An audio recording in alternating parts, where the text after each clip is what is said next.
In February of 2022, the Russian military rolled across the border of eastern Ukraine. And then for the next year and a half, the American media and political establishment spent, what's fair to say, a disproportionate amount of time talking about Ukraine and America's obligation to support Ukraine and pay for Ukraine's military and its government, and of course support it morally, and above all to hate Russia. And most Americans obeyed. Politicians wore Ukrainian flags on their lapels. American citizens put Ukrainian flags on their mailboxes and on their bumper stickers. But one thing most Americans didn't get a lot of was actual news from Ukraine. What was it like to live there? What was happening inside that country that we were supporting and paying for? Well, you couldn't really know because there's virtually no coverage of it. But on social media, there were a few people reporting in what seemed like a pretty honest way from within Ukraine. And one of them was an American citizen called Gonzalo Lira. He'd lived in Ukraine for quite some time, and he posted, particularly on Twitter, his accounts of what life was like there and his view of how the war was going. And so for people who are interested in what was happening, he was worth watching. Here's one of his reports. The Russian economy is sailing on, sailing on. European economy, people are starting to die of hypothermia in the UK because they don't have access to the cheap energy of Russia from before. See? And so everything that the West has thrown at the Russians has boomeranged right back at them. And so now they're panicking and they're trying to figure out a way out of this situation. And they figure that if they throw more tanks, it'll help. It won't help. The Ukrainians, rather, they had something like 2,000 tanks before the start of this conflict. You think a couple of hundred now is going to help? I mean, why are they asking them? Because those 2,000 tanks are gone. That's basic, And so what, a couple of hundred, maybe 300 tanks, is that going to change the outcome of the conflict? No, it won't. The Russians are just going to destroy them. In the West, all of the propaganda has said that Zelensky is a hero, a Winston Churchill figure, and the Kiev regime are just angels and stuff like that. No, they're bloodthirsty murderers, the Kiev regime. I'm telling you right now. So he made a couple of points. One, Russia is not losing the war with Ukraine. Russia is winning. Two, the Russian economy, despite the sanctions from the United States and Western Europe, and despite the war, has not been destroyed. The Russian economy is actually fine, and in some ways it's improving. It's becoming more independent, more commodities-based, and that's an advantage for a country with a lot of commodities like Russia. Meanwhile, the U.S. economy and U.S. military power has suffered as a result of the war. Now, Lira, to the extent that people responded to him in this country, in our media, was denounced as a Russian puppet and a liar and a propagandist. But in fact, now we can admit he was right. What you just heard was true, factually true. Russia is not losing the war in Ukraine. Russia is winning. Russia's economy is fine. Ours is not. So what happened in Gonzalo Lira? Well, for posting that video and others like it, he was arrested by the government of Ukraine, the one that we pay for, the supposed democracy that we support for moral reasons against the autocracy of Russia. He was arrested, and then he was let out, and then he tried to leave the country. He tried to leave Ukraine. Here's a video, his last video. This is Gonzalo Lira. I will definitely be sent to a prison labor camp where I will most certainly die. And so I decided that the smart thing was take my chances in terms of getting across the border. Right now, I'm maybe 5 kilometers away from the border with Hungary. Over the last 2 days, I rode my bike just about 1,300 kilometers from Kharkov all the way here to the border. And my intention is to cross the border, get to Hungary, and in Hungary, I'm going to ask for political asylum. So either I will cross the border into Hungary in the next couple of hours, or I will be arrested again, and God knows what will happen to me. He never made it.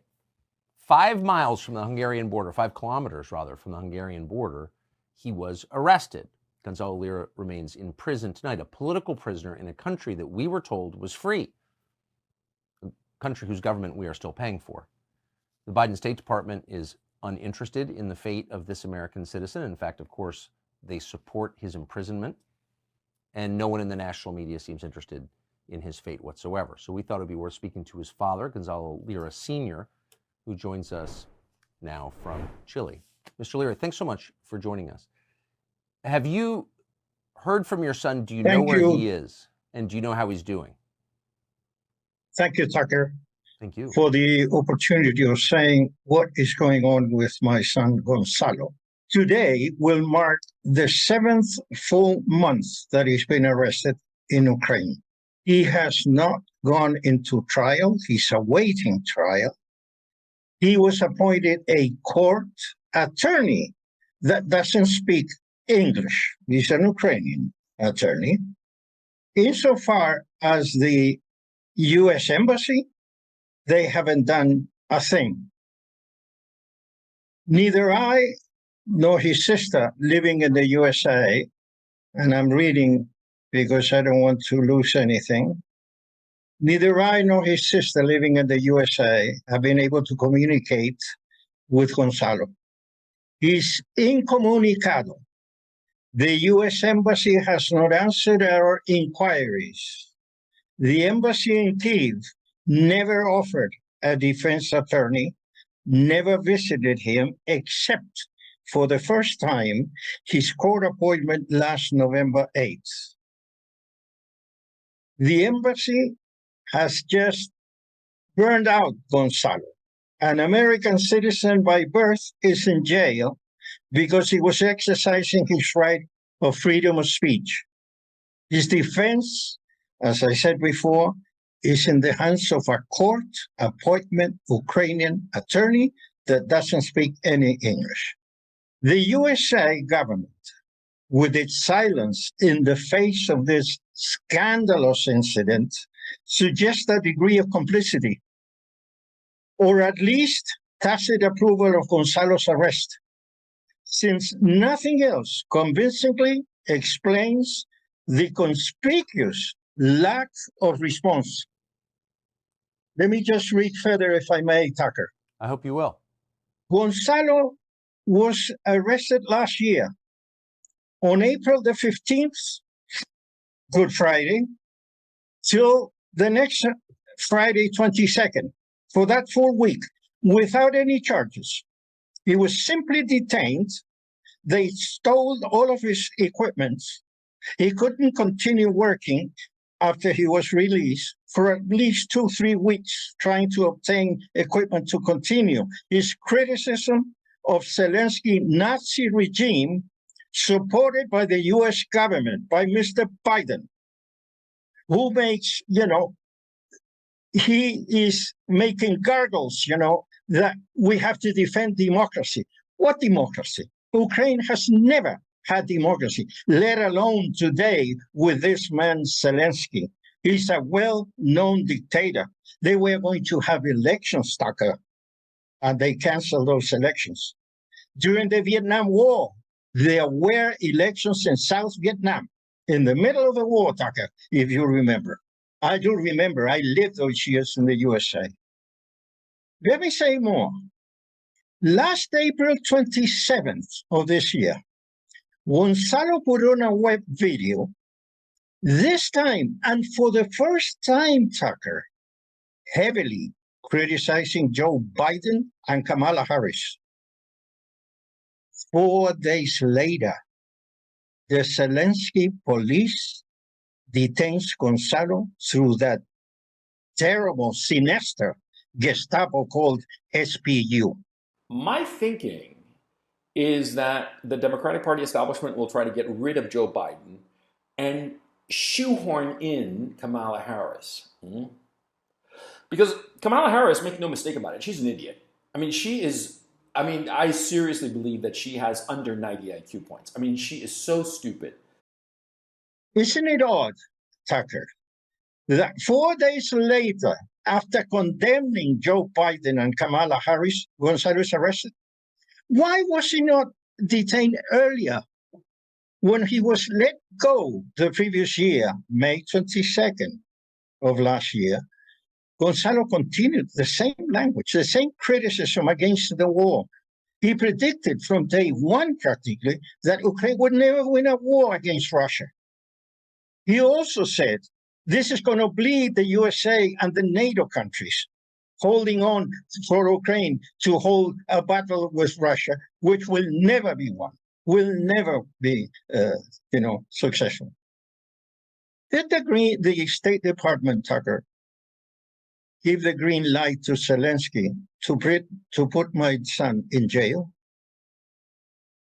This is something that it is unbelievable. I mean, the obvious conclusion is if the U.S. government is approving and maybe even encouraging what happened to your son, a man being thrown into prison to die because he criticized the regime, if they're okay with that in Ukraine, why wouldn't they be okay with that in the United States?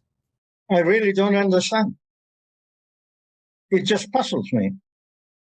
It just puzzles me also with the prompt defense of the reporter, the Wall Street Journal reporter that was detained in Russia.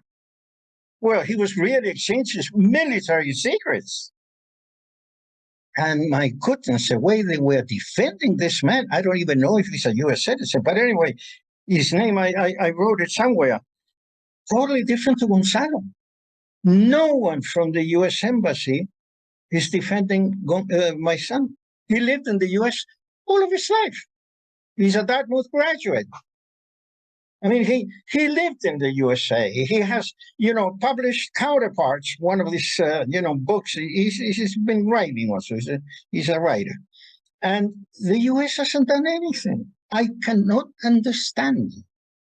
If we're going to protect democracy in the world, let's start by taking out that puppet called Zelensky and let Congress in the USA, for crying out loud, once and for all, impeach this man. He cannot continue. The US is sliding down every day, Tucker. The Chinese are winning us. I mean, what kind of foreign policy are we getting into? The worst of it all is that either they don't know history, because there are a bunch of ignorance in the White House, or they don't know. I mean, Gorbachev with Bush Sr., with President George Bush Sr., Gorbachev proposed him, we are going to dissolve the Soviet Union as such, and with it, we'll dissolve the Warsaw Pact, which was our response to NATO. But give me assurance that the countries that today belong to the Soviet Union and will be independent countries will not go into NATO. Putin, the only thing was asking Tucker was not to have Ukraine enter the NATO alliance. He didn't want to be surrounded by NATO countries, just like John Kennedy didn't want the USA to have missiles, for crying out loud, in Cuba. Putin was doing the same. The big question is, what if Ukraine had complied of not going into NATO force, alliance? Nothing would have happened. There wouldn't have been a Russian invasion. Like you said before, the US is bleeding money, but it is costing a fortune. It's costing the military. It's costing more day by day. The whole population is getting involved now in the USA. There are constant protests now that we have the other problem with Israel. Where are we going to? When are we going to be the great nation we were? Or is it too late, Tucker? We have to change the government. This man cannot continue with this policy in the world. It's the wrong policy. The world is beginning to hate the USA because they see the USA and the sign is military weapons, war. Years back, the protector of the small countries, Tucker. I lived those years. Second World War, thank God for the USA. It was England's and Europe's savior. Well, what happened to that country? This that is happening to my son is a victim of this Biden government and his relation with that puppet Zelensky. Zelensky is a man that has made opponents, political opponents, disappear. Gonzalo published 2 years ago a list, I think it was 12 or 13 individuals that had disappeared. They were tortured and then, killed. And Gonzalo said, if I'm off the air for more than 24 hours, add me on the list. He's a brave man, telling the truth all along. From day one, he predicted what would happen, that Ukraine would never win a war with Russia, and that the USA and NATO countries would bleed with armaments. I mean, would support them to kingdom come. But what is the cost now? 115 billion is what I heard, at least the USA giving Ukraine. Can you imagine 115 billion in education, in health, in the USA? We have poverty. We have a high percentage of poverty, Tucker. We didn't have homeless in my years. The best years, in my view, 50s, 60s, and the beginning of the 70s. I lived those years, the 60s. So America was a fantastic country. I want the USA to come back to be the savior of the world, to be the grandfather that helps, that is constantly watching out. Not the one who's making wars around the world, supporting dictators, cheap people like Zelensky. This is the worst, Tucker, believe me. I've read a lot about what's going on. I see bloggers like my son, the George Galloways, Christophorus. There's a whole bunch, Duran. I read, I get involved, and I've seen that we're going down. We are having terrible policies in the USA, and this cannot continue. I want you, please, Tucker, you're a man that is heard in the USA. That is power. Information is power. You have it. Make something out of this, please. As a 80-year-old father who's really fighting for his 56-year-old son, help me. Give me a hand. Well, I think you're helping him by what you just said, Mr. Lira, and I'm grateful to hear it, and I'm confident that when people step back and listen to what you're saying without emotion, they'll see that we've made a terrible mistake, and we're really hoping that your son is out soon, and I hope that you will keep us informed about what the State Department does. I hope this pushes them. Thank you. Younger people say the news is full of lies. Since Kennedy's motorcade. 239 people. The death of Jeffrey Epstein.